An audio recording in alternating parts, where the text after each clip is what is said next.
তবলিগি জামাতের কিছু ভাই আছে, তারা বলবে হুজুর আমরা তো নামাজেরই কথা বলি, আমরা তো রোজার কথা বলি, মানুষকে উযু শিখাই, ফরজ শিখাই, গোসল শিখাই, না আমরা তো ভালো জিনিসই তাদেরকে শিক্ষা দিই। কিন্তু হুজুর বলেন আমরা ভালো শিক্ষা দিই, তো আমাদের বিরুদ্ধে কেন আপনি কথা বলেন? আমি বলছি শুনেন, আপনি শিক্ষা ভালো দেন, এর বিরোধিতা আমি করি না। আপনার দলকে যে বানিয়েছে তার ঈমান ছিল কিনা আগে ওটা চেক করুন। যেই দলের লোকেরা জামাত প্রতিষ্ঠিত করেছে তাদের কি আকীদা?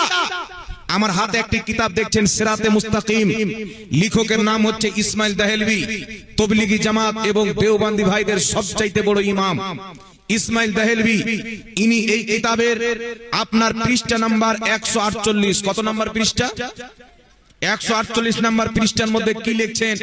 এদের আকীদা জানেন, তারপর আপনার যদি ইচ্ছা হয় যে আমি জামাতে যাব, আপনি যান, আমি মানা করব না, কারণ আপনার জিন্দেগির উপর আমার কোনো অধিকার নাই।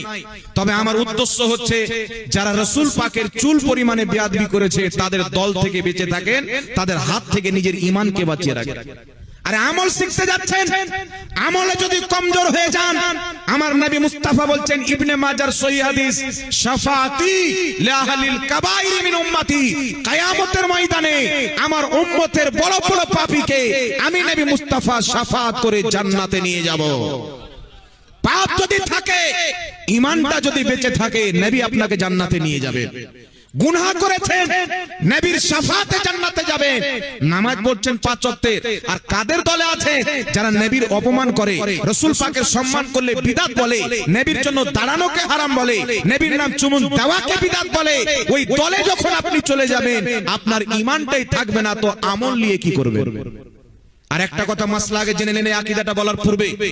মাসলা হচ্ছে যদি কোনো ব্যক্তি নবী পাক সাল্লাল্লাহু আলাইহি সাল্লামের চুল মুবারককে তাওহীনের নিয়তে চুলওয়া বলে দেয়, ওই ব্যক্তি কাফির। ইমাম কাজী আয়াজ রাহমাতুল্লাহ আলাইহি শিফা শরীফের মধ্যে লিখেছেন, নবীর চুল মুবারককে কেউ যদি চুলওয়া বলে দেয় সঙ্গে সঙ্গে কাফির হয়ে যাবে। নবীর জুতা নালাইন মুবারককে কেউ যদি বেয়াদবির নিয়তে জুতুয়া বলে দেয়, ওই ব্যক্তি কাফির হয়ে যাবে। তো যদি নবীর চুলের অপমান করে, নবীর জুতাকে জুতুয়া বলে দেয়, নবীর চুলকে চুলওয়া বলে দেয়, ওই ব্যক্তি যদি কাফির হয়ে যায়, যেই ব্যক্তি নবীর জাতের তাওহীন করবে, কাফির হবে কি হবে না?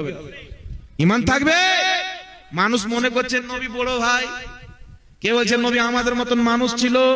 আর নবী আকাশের দিকে হাত তুলে দেন তো চন্দ্র 2 টুকরা হয়ে যায়, আর তুমি হাত যদি আকাশের দিকে তুলে দাও তো কাউয়া এসে কেমড়ে চলে যাবে। কোথায় নবী আর কোথায় তুমি? আগে এই ইবারতটা শুনিয়ে দিই। কিতাবের নাম সিরাতে মুস্তাকিম, লেখক আল্লামা শাহ মোহাম্মদ ইসমাইল শহীদ।